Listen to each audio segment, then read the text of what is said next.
Donc, bonjour. Ouais, pour ceux qui ne me connaissent pas, mon nom c'est Jimmy Rondin, je suis architecte de solutions chez PCD. Comme vous le savez, on est bien positionné chez PCD comme architecture, faire des architectures assez complexes ou des déploiements de solutions de protection de données, que ce soit on-premise ou dans le cloud. Donc, deux de nos partenaires hyper importants avec lesquels nous avons travaillé beaucoup dans les dernières années, qu'on appelle des architectures next-gen, sont Cohesity et Pure Storage. Tous les deux possèdent vraiment une architecture innovatrice. Il amène plusieurs points importants. On parle de simplification, l'automatisation, qui est capable de s'intégrer au cloud ou être capable d'avoir plusieurs types d'environnements. Un des défis qu'on voit chez nos clients, c'est vraiment qui ont plusieurs types de workload, que ce soit legacy, que ce soit moderne, que ce soit cloud, sur plusieurs plateformes. Donc, c'est ça qu'on appelle une architecture et une plateforme next-gen qui est capable de pouvoir aller dans le cloud puis on-premise. L'autre point aussi important que de plus en plus les clients regardent, c'est une architecture qu'on est capable de faire, oui, des solutions on-premise, mais aussi qu'on est capable de backuper, pas seulement envoyer les données dans le cloud, mais plutôt de backuper ce qu'on a sur, par exemple, chez AWS, Google et Microsoft. Donc, une plateforme unifiée. Mais dans le contexte des ransomware, aujourd'hui, plusieurs nous parlent qu'ils regardent des solutions d'Air Gap ou de Boot, de cyber-recouvrement, qui est une architecture vraiment plus moderne. Et aujourd'hui, avec nos deux partenaires, on a bien pensé que c'était une bonne opportunité de vous présenter des architectures qui sont possibles et que je vais vous présenter dans quelques instants.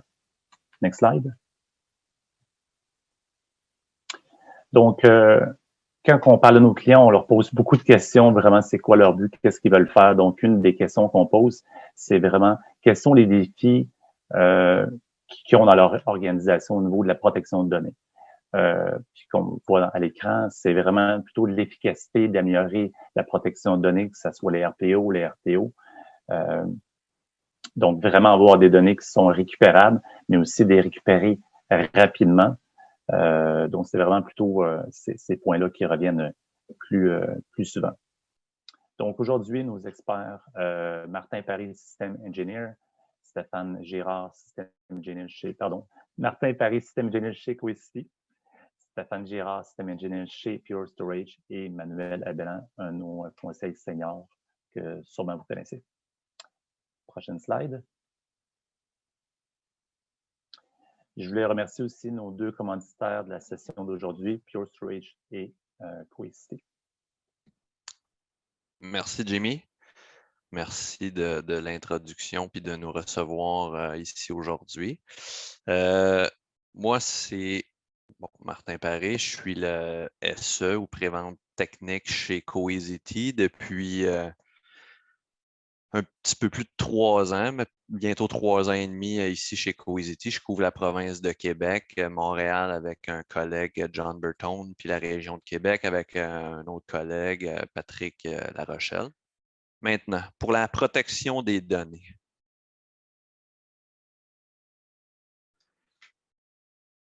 Les architectures traditionnelles, ce qu'on vous montre à l'écran là, c'est probablement ce que vous avez en ce moment dans votre environnement, une architecture plus traditionnelle pour la protection des données, c'est-à-dire vous avez un logiciel de backup qui peut être sur un media server, master server, un proxy.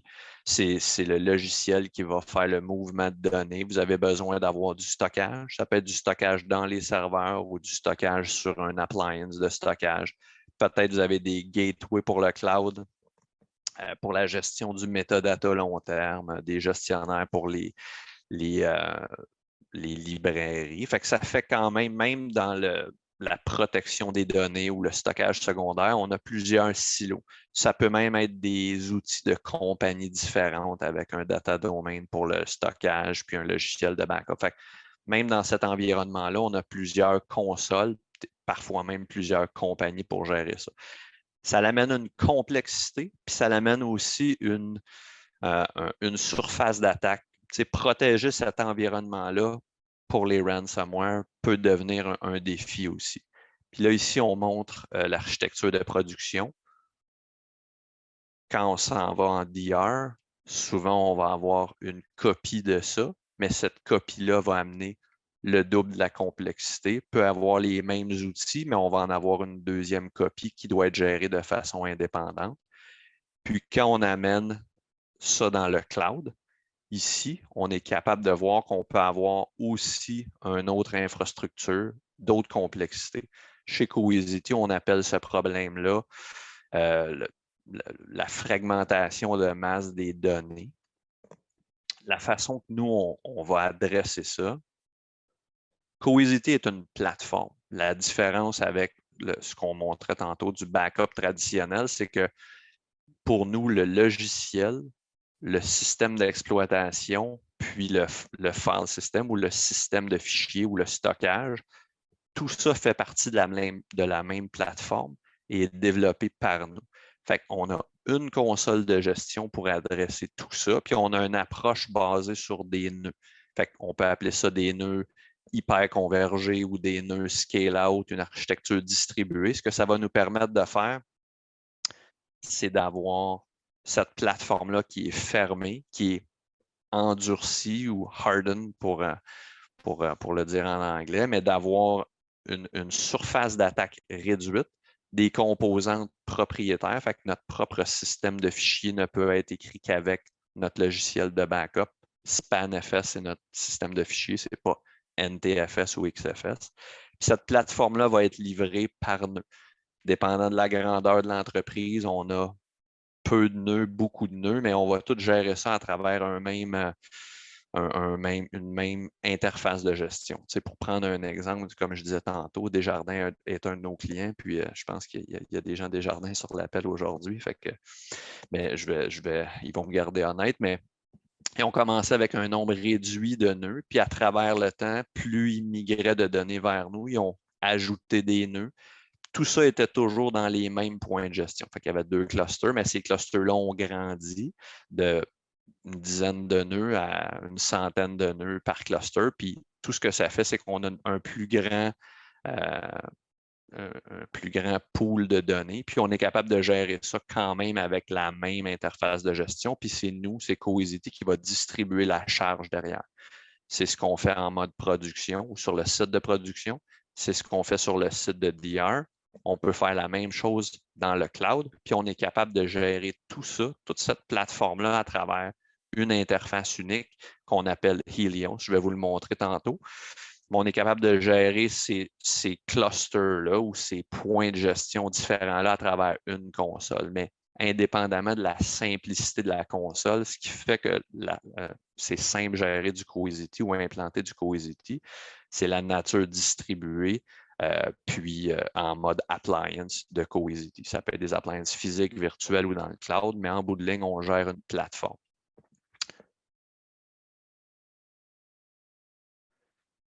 Ce qu'on dit ici, c'est qu'on est capable d'avoir une plateforme unifiée pour gérer les données traditionnelles ou les données modernes. C'est-à-dire, on peut gérer du physique, du Unix, du Linux, Windows, la virtualisation, mais on peut aussi aller gérer les workloads dans le cloud, les containers, les bases de données NoSQL, les data lakes, des choses comme ça. Fait qu'on est capable d'avoir une plateforme qui va gérer tout ça simplement.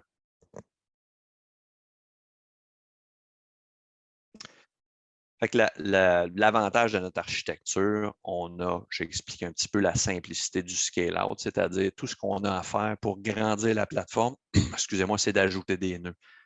L'ajout de nœuds va grandir la capacité de traitement, la capacité de stockage, mais ça se fait de façon transparente. On ajoute des nœuds, on retire des nœuds, on fait de la maintenance, on fait les mises à jour de notre logiciel.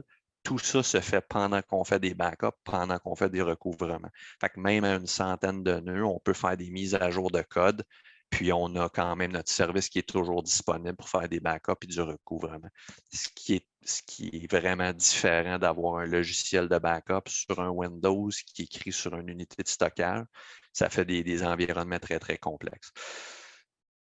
Gestion de l'efficacité globale, on a la déduplication globale sur toute l'appliance, c'est-à-dire que même si on a 100 nœuds, on est capable d'avoir une déduplication globale. Plus on a de données pour la déduplication, plus c'est efficace. Puis je dis la déduplication, on a évidemment aussi la compression, mais le côté unique pour le côté global, c'est vraiment pour la déduplication. Erasure coding pour la protection des nœuds. On est capable de tolérer 1, 2 ou 3 nœuds, des disques qui tombent, des choses comme ça, de façon transparente. On est capable aussi d'aller faire de la recherche. On indexe les données qu'on prend en backup, puis on est capable de faire de la recherche sur les données dans le cluster. Je vais vous le montrer tantôt. On est capable de faire du recouvrement de masse instantané, c'est-à-dire qu'on est capable de présenter notre stockage, puis vous êtes capable d'aller faire d'aller allumer des machines virtuelles en cas de recouvrement. Par exemple, je vous donne un exemple pour le recouvrement du ransomware. Tu sais, on va être capable d'aller recouvrir 50, 100, 200 VM, dépendant de vos besoins, de façon instantanée. C'est-à-dire, on les allume sur notre stockage, vous avez accès à vos données, puis après ça, le processus de recouvrement vers vos unités de stockage primaires commence. La grosse différence, c'est que votre temps de recouvrement est très, très bas ou réduit, puis ça vous permet peut-être de vous rendre compte que la copie de la VM que vous avez est encore corrompue. Finalement, ce n'est pas elle, c'était la version de la veille ou de la semaine d'avant. C'est pour ça qu'une bonne solution de recouvrement du ransomware ne va pas être focusée sur la prise de copie, mais va être focusée sur le recouvrement. Puis c'est là que d'avoir des recouvrements de masse instantanée, ou d'avoir aussi des appliances all flash pour prendre vos backups, comme vous allez voir aussi tantôt avec notre partenaire de Pure Storage. Stéphane va vous présenter qu'on est capable de faire des backups sur des unités all flash ultra rapides. Souvent, ce n'est pas pour focusser pour la rapidité du backup, mais pour la rapidité du recouvrement de masse. C'est là qu'on va aider. On est capable de rouler des applications sur nous, des antivirus, des choses comme ça. Puis on est capable aussi d'avoir de la protection ou de la cybersécurité directement sur la plateforme. Je vais vous montrer ça un petit peu plus tard.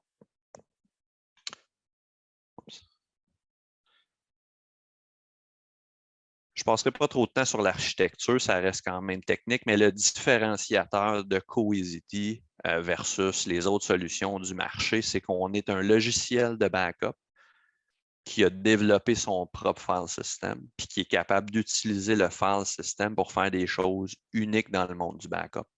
C'est très peu de solutions, pas beaucoup de solutions qui sont capables de faire ça. Fait que ce que ça nous permet de faire, sans rentrer dans les détails techniques, c'est qu'au lieu d'avoir des fichiers qu'on dépose dans un système de fichiers NTFS ou n'importe quel système de fichiers, puis d'être obligé de gérer ça, bien, on a nos propres blocs puis nos pointeurs dans notre file system qui nous permettent de faire des choses uniques. Une des choses uniques qu'on fait, c'est d'avoir des backups incrémentaux seulement, qu'à la fin d'un backup incrémental, on a l'équivalent d'un backup complet, un backup full, indépendant de notre full original. C'est-à-dire qu'on fait un clone de notre full, on update les blocs changés avec notre incrémental, puis à la fin du backup de quelques minutes, on se retrouve avec deux fulls indépendants. Ce que ça permet de faire, premièrement, on n'a plus de full synthétique qui peuvent prendre des heures, mais ce que ça nous permet de faire aussi, c'est de prendre n'importe quel point de recouvrement puis de le monter automatiquement ou d'allumer les machines virtuelles sans être obligé de prendre un full, un incrémental puis de les merger ensemble. Puis ça, on est capable de le faire sans aucune limite. C'est-à-dire qu'on peut revenir 1 an, 2 ans dans le temps si on veut, il n'y a pas de problème. Sans aucune perte de performance, la copie de la veille, la copie de l'année passée ont la même performance puis sont indépendantes. Fait que si on efface la copie de la veille ou on efface la copie de l'année passée, ça n'a aucun changement, c'est toutes des copies indépendantes. C'est toutes des choses uniques que dans le monde du backup, probablement vous n'êtes pas capable de faire avec votre solution actuelle, mais dans le cas d'une protection du ransomware, très intéressant d'être capable de faire des mounts puis de présenter plusieurs copies instantanées de vos VM ou de vos workloads. Comment se protéger des ransomware avec Cohesity. Je vais passer un petit peu les étapes la vue de Cohesity des étapes. Fait que, premièrement, on doit s'y préparer. Comment on se prépare à une potentielle attaque? Ensuite, comment on détecte qu'on a été compromis ou qu'on est attaqué d'un ransomware et comment on y répond. Fait que le côté préparation, pour nous, on a une plateforme, comme j'expliquais tantôt, consolidée, sécurisée. On va être capable de mettre le plus de choses là-dessus. Nos backups, notre file service, on est capable de faire un serveur de fichiers, du NFS, du SMB, du S3. On est capable d'aider dans le recouvrement du désastre aussi. Notre plateforme sécurisée, on y contrôle les accès avec, je vais vous le montrer un petit peu tantôt dans la démonstration, mais on a la possibilité d'avoir un administrateur des données ou un Data Security Admin. Ça nous permet d'avoir que notre administrateur de backup n'est pas le propriétaire de nos données de backup. Fait que si jamais l'administrateur de backup se fait compromettre son compte, nos données de backup ne peuvent pas être effacées. Fait qu'on a besoin d'avoir les deux comptes. C'est l'équivalent d'avoir deux clés pour lancer un missile nucléaire, par exemple. Fait que cette approche-là nous permet de ségréguer les droits puis de mitiger le risque de se faire compromettre puis de se faire effacer nos backups. Fait que dans notre cas, cette plateforme consolidée-là qui a un système de fichiers propriétaire, un OS endurci, puis notre logiciel qui est le seul qui peut écrire sur notre file system immuable, cette approche-là fait qu'on est capable de protéger vos données finalement. Puis évidemment, on veut être capable de tester le recouvrement, puis de respecter les standards de l'industrie. J'ai dit une partie de ça. Comme je disais tantôt, on a des backups immuables. On est capable aussi d'avoir des règles de firewall à l'intérieur de la boîte. On est capable de bloquer l'accès, ce qui va nous permettre de faire du air gap, d'aller bloquer l'accès à certaines parties de notre infrastructure. On a aussi l'encryption des données dormantes ou data at rest, l'encryption des données répliquées ou archivées, le data in flight, puis on a aussi le legal hold et le data lock qui sont des façons d'avoir des copies en lecture seule. C'est-à-dire qu'on n'est pas capable d'aller effacer nos backups avant qu'ils expirent. Puis ça, c'est comme ça qu'on est capable de vraiment bâtir un air gap pour ne pas se faire compromettre nos données.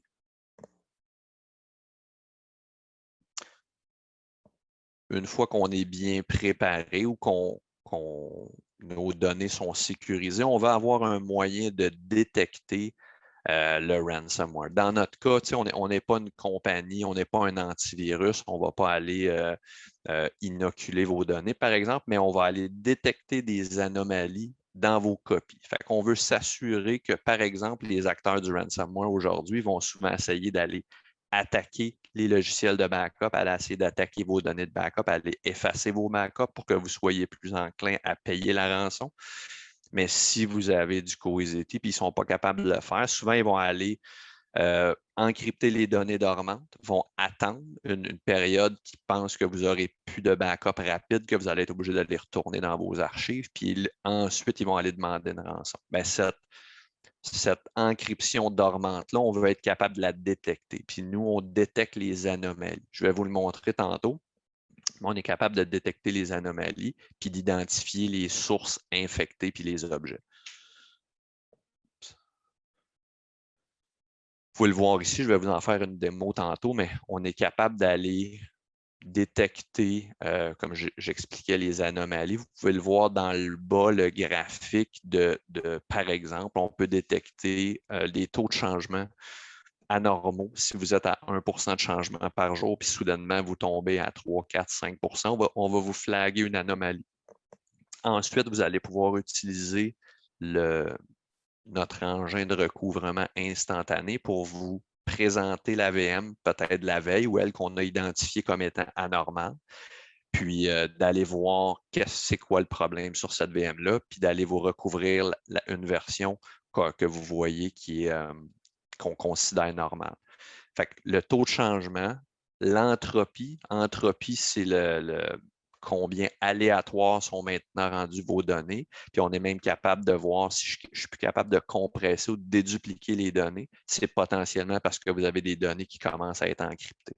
Fait qu'avec ça, tous ces vecteurs de changement-là, on est capable de vous présenter les VM ou les objets qu'on considère anormaux, puis vous pouvez aller prendre action avec votre département de sécurité, utiliser le recouvrement instantané pour être capable d'aller prendre action là-dessus.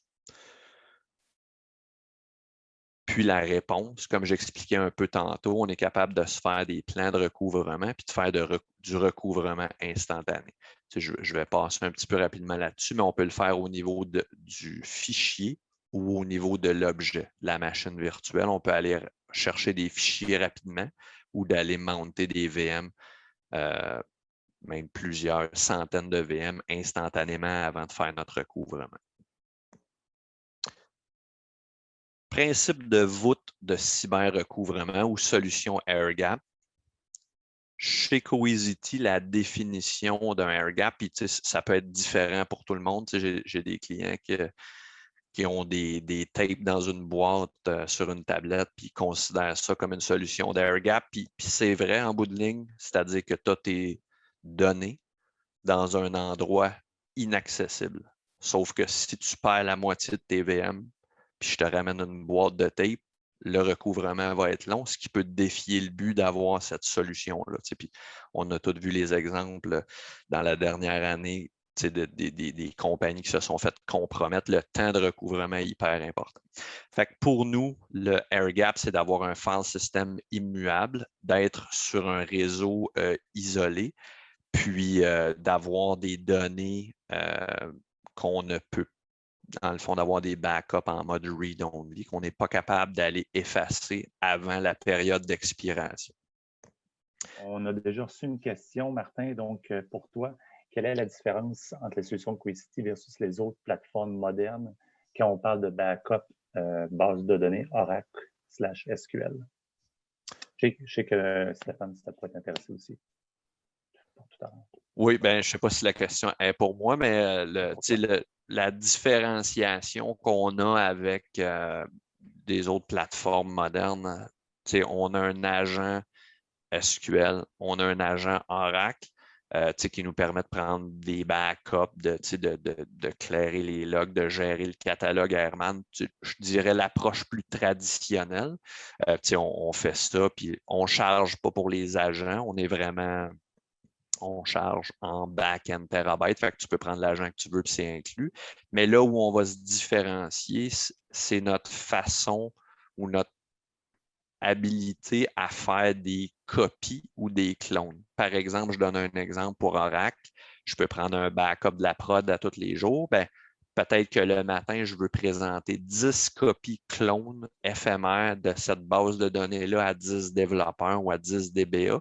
Puis c'est des clones sur mon file system. Je ne fais aucun recouvrement. Ça ne prend pas de temps, ça ne prend pas de données, c'est des clones instantanés. Comme vous avez vu pour les VM tantôt, ça marche pour SQL, ça marche pour Oracle. Fait qu'on a vraiment une belle couverture en backup, évidemment, mais on est capable de faire du recouvrement instantané de SQL et Oracle aussi. Fait que c'est vraiment là qu'on a une différenciation. J'espère que ça répond à la question. J'essaie de lire en même temps. On en a reçu un autre aussi. Donc oui, c'est ça. Est-ce que vous avez des backup worms? Si oui, ça fonctionne comment exactement? Oui, en fait, puis j'en ai parlé un petit peu tantôt, le backup worm chez nous, le mot, c'est data lock, c'est comme ça qu'on l'a appelé, puis c'est vraiment là qu'on est capable d'aller activer ça sur notre policy, puis chaque backup qui est pris avec ça, on peut pas, un administrateur de backup, même le full admin, n'est pas capable d'aller effacer les backups.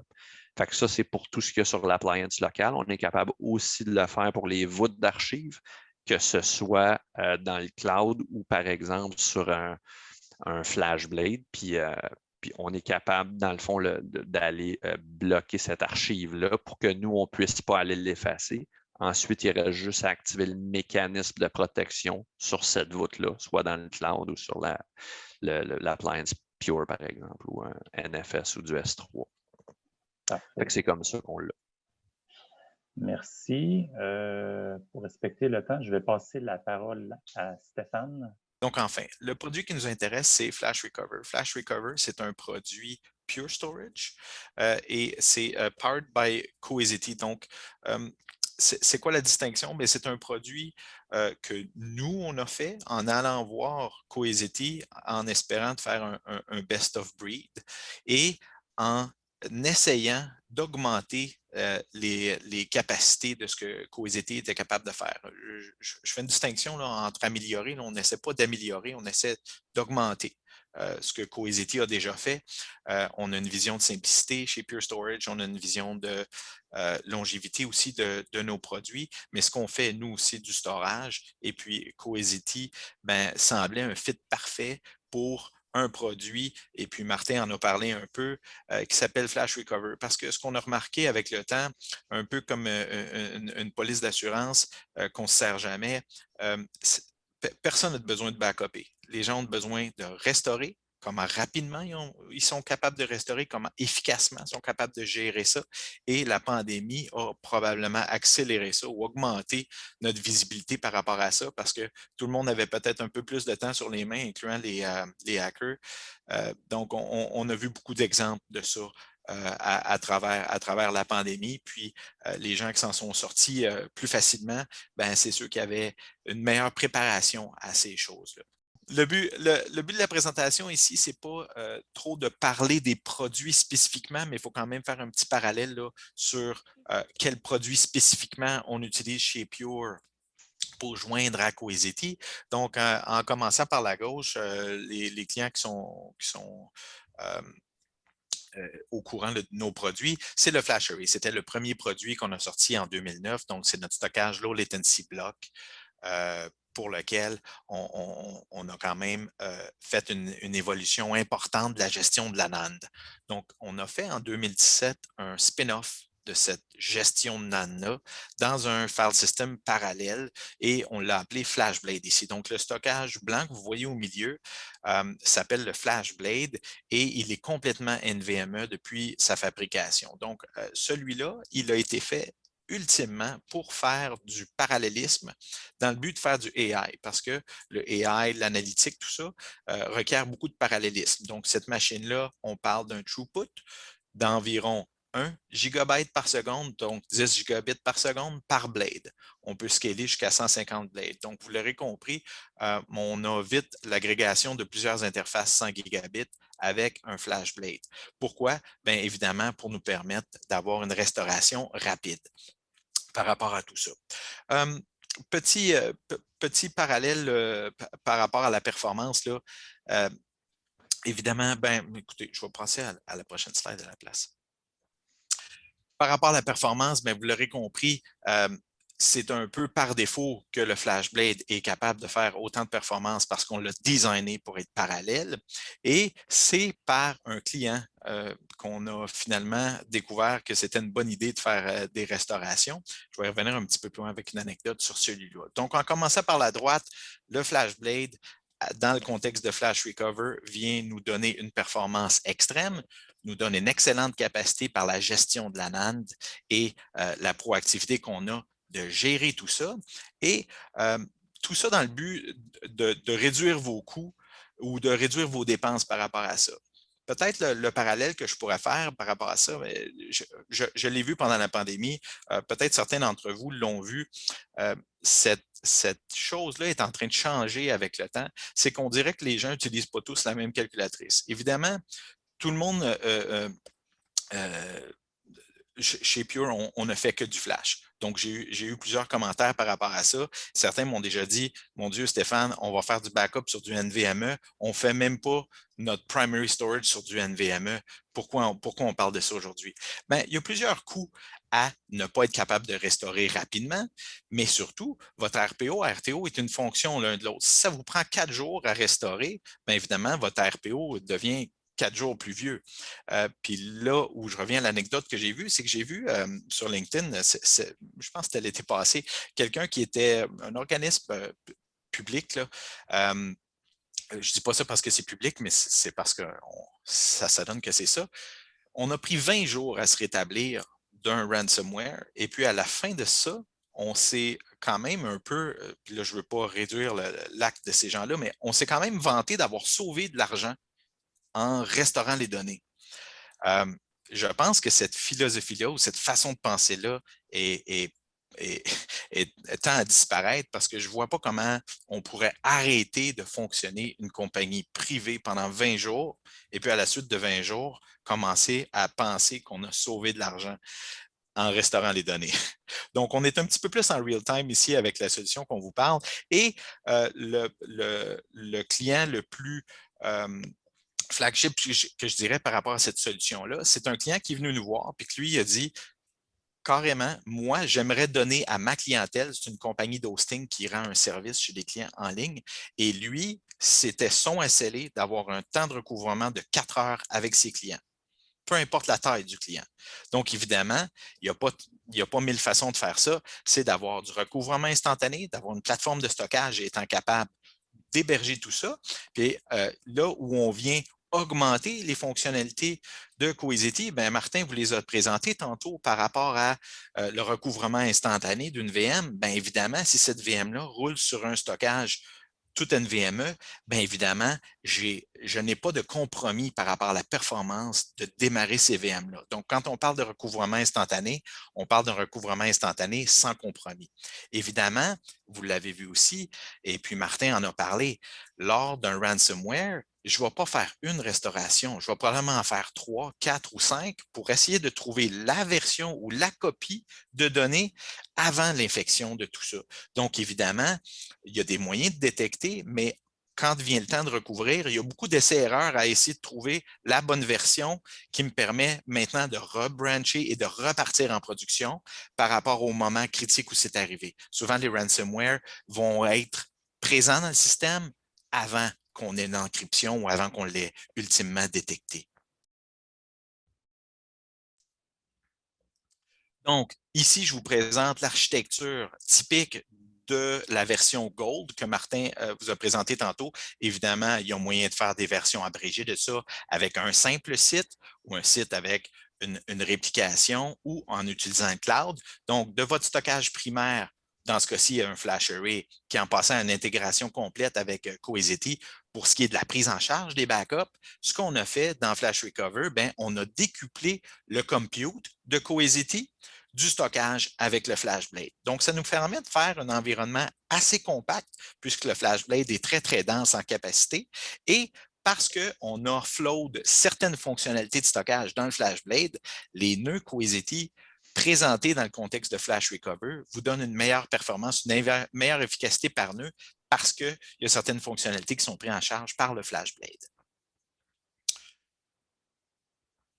Donc, la slide marketing par excellence avec toutes sortes de statistiques de performance. Évidemment, l'idée ici, c'est, vous l'avez compris, c'est un stockage tout NVMe, donc on a un maximum de performance, c'est-à-dire des restaurations instantanées en quelques secondes, quelques minutes, peu importe le nombre de VM que vous avez besoin de restaurer, on va dimensionner la solution par rapport à ça. Donc, on parle d'une solution complètement intégrée, faite conjointement avec Cohesity et Pure Storage et scalable de façon indépendante. Donc, ça, c'est un petit peu particulier par rapport à Cohesity. Donc, on est capable d'augmenter le nombre de nœuds ou d'augmenter la capacité disque de façon indépendante.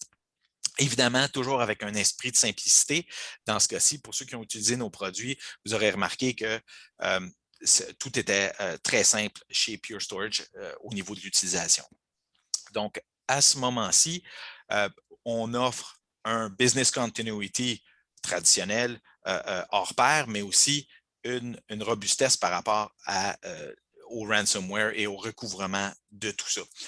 On réduit votre TCO et là, c'est là que, comme j'expliquais tantôt, il faut utiliser la bonne calculatrice. Je ne pense pas qu'il y ait des économies à faire à restaurer en 20 jours.